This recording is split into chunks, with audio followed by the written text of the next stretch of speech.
All right, guys, we're dealing with Jovoy, a unisex fragrance from the house. We're working our way up the ladder here. Again, I've organized my 16 fragrance discovery set from the house into worst to best, and we're almost halfway through. So this should be pretty good, but again, I haven't smelled this in a month because I wanted to get a new, fresh take on this fragrance with you guys. And so I didn't want to go into it with any memory of what it smelled like. And thankfully for you guys, since I tried 16 fragrances from the house, this truly will be almost a reset button on a first take. So strap up and let's go for this ride. Okay, dinner for two.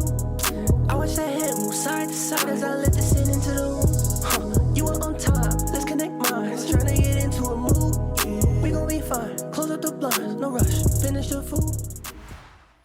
All right, welcome to the Scent Bubble. I am your host for the afternoon. Today from the House of Jovoy, we have Touche Finale or Touche Finale. Jovoy. It's been an interesting ride so far, so let's see what we can do. Oh, actually, before I read this, let's look at the description. Oh, man, I'm going to try to blaze through this, guys. Whenever it appears that an artist's work is finally finished, there's always a moment where there's a sense of doubt that overwhelms the artist. Should they change a note?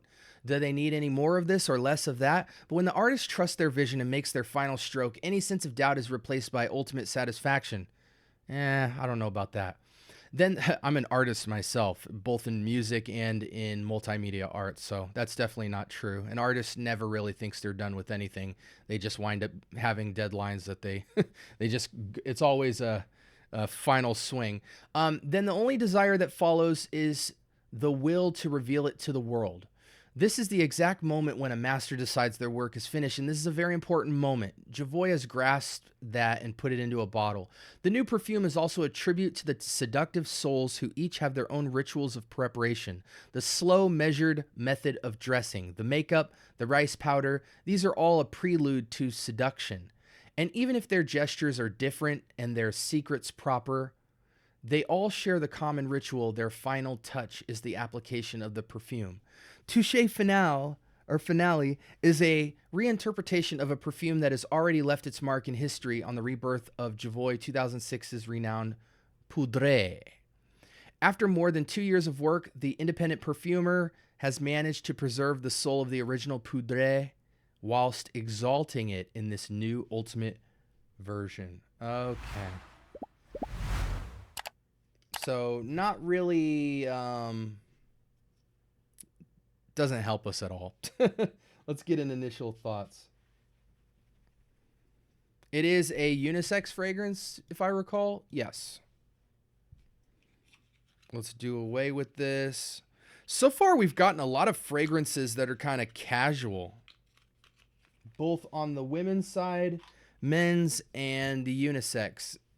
Hairspray, Bath and Body Works, Naturals.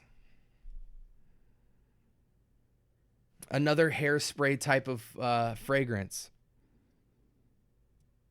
This is a ton of florals, very soft.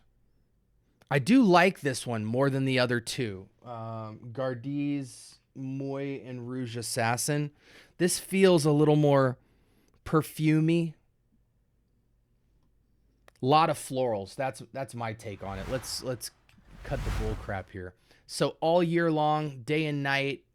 Says women driven, but I think it's unisex here. Yeah. Okay. Mimosa, pink berries, rose, cedarwood, jasmine, violet leaf. Man, the heart drives this fragrance. I do get the heliotrope, though. Very soft heliotrope. Musk and sandalwood. It's musky. The rose is really nice. Let me just say that. Man, the musk and the rose are really pulled off so naturally here that it's less hairspray. It's reminiscent of more than like actual hairspray. It's a beautiful rose. It's a beautiful, soft, wet pink rose petals right in your nose. I get the pink berries. I think they help the rose have a little more juiciness. Otherwise, it would be almost indistinguishable. Pink berries and heliotrope. Man, I wish they would have put some bergamot just to lift all that up even more. But this is more of an angelic fragrance. I get a little bit of powder from violet leaf. Jasmine certainly there. I like this. This is the best floral so far. Men, stay away from this fragrance. A male elevation to this would be like Atomic Rose from Initio. Don't worry about this one. This one's all for the ladies. It's angelic. It's slightly powdery. It's slightly cosmetic. I just feel like I'm face to face with a bouquet of pink flowers that slightly have a wetness to them. The heliotrope is accented in there. Again, if you've never smelled heliotrope, you just have to get your nose on it. It's hard to describe. It's slightly ozonic. The pink berries, it doesn't feel very berryish. The pink berries just brush over the rose to make it get a little more juiciness to it, because this is a very light scent. But I know that with 4 to 6 sprays, you could probably get some very mid-range longevity to this. 5, 6 sprays, I think it'll carry you through a shift. This mimics the smell of a lot of women's deodorants. You know, there's a lot of female deodorants that say like milk and roses or powder and rose or rose and berries. It has a very doveness to it. But as a fragrance for a grown woman or a college girl and up who wants to just spend their money on like 1 or 2 good quality fragrances that just elevates them a little bit with like a very angelic, natural softness, this is the fragrance for you. Now, granted, you can get close to this with a lot of Bath and Body Works stuff, but you won't smell as natural and as heavenly as this. This is where you have to argue a case for this, because a lot of people want like a mega fragrance when they go into niche, but not everybody likes loud fragrances. And so I guess what I'm saying here is like a woman might smell this and say, oh, well, that's so familiar to a Bath and Body Works fragrance or a Dove deodorant stick. Why would I get this? And the answer is raw materials. If you're somebody who doesn't own a lot of fragrances as a woman, this would be just like a beautiful everyday wear. Yeah, you might have a shampoo or a Dove deodorant stick that smells like this, but when you put this on, it'll project put a little bit of luxury on that DNA. You know, I love a fragrance like Wulong Cha, and a lot of people might look at that fragrance and feel like it's too simple. Like, why would I want to smell like lemons and grass? Well, it's because it's natural. It's like some people don't want to feel the sense of wearing a cologne. Like, this is a fragrance where you might feel like you could smell like this as a woman if you just had impeccable hygiene. You know, you have expensive shampoos, you exfoliate your skin, you moisturize your skin. You know, sometimes my wife might smell like this. Like, she showers, she puts on her creams, and she's got her cosmetic stuff, like her face creams and all that, and she comes to bed. The freshness from her shower and those slight sweet touches from those moisturizers and maybe the mask peel and all that, you might get close to this, but this is just a slight elevation from it. It puts a little bit of elegance on that, and this would just add to that vibe the next day. You know what I'm saying?